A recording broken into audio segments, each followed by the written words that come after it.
বৈশাখ মাস জুড়ে আমাদের পাড়ায় সন্ধ্যার সময় হরিনাম করা হয়। তো আজ হলো বৈশাখ মাসের শেষ দিন। তো সেই উপলক্ষে এখানে কিছু প্রসাদের আয়োজন করা হয়েছে। তো সন্ধ্যার সময় সবাই মিলে এখানে হরিনাম করতে যাব। তো তখনই দেখি আকাশের অবস্থা খুবই খারাপ। দেখতেই পাচ্ছ কেমনভাবে বিদ্যুৎ চমকাচ্ছে। তো প্রচণ্ড ভয়ও করছিল। তো ভয়কে জয় করে আমরা কিন্তু বেরিয়ে পড়লাম সবাই মিলে হরিনাম করতে পুরো পাড়ায়। তো তোমরা দেখতে থাকো।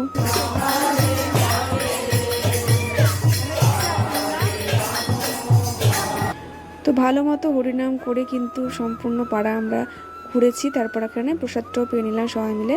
তো হরিনাম করে তারপরে চলে এলাম আমরা পাড়াতে। তো এখানে এসে দেখি রান্নাবান্নার কাজও প্রায় শেষের দিকে।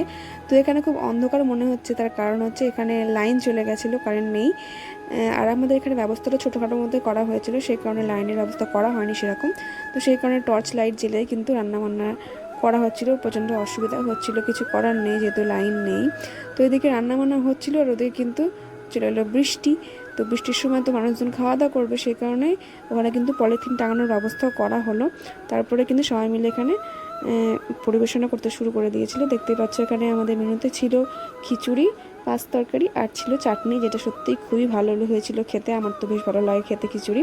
তারপর বৃষ্টি পড়ছিল, বৃষ্টি হলে তো কোনো কথাই নেই। তো যাই হোক, সবাই মিলে এখানে হাতে পাতে সবাই কাজ করছিল, বেশ ভালোই লাগছিল। তারপর যখন খাবার শেষের দিকে যখন অল্প লোক ছিল তখন এলো লাইন। তো যাই হোক, লাইন এসেছে, তো একদিকে ভালোই হলো। আর যেহেতু বাইরের জায়গা কম ছিল সেই কারণে বাড়ির ভেতরেও কিছু খাবারের ব্যবস্থা করা হয়েছিল। তো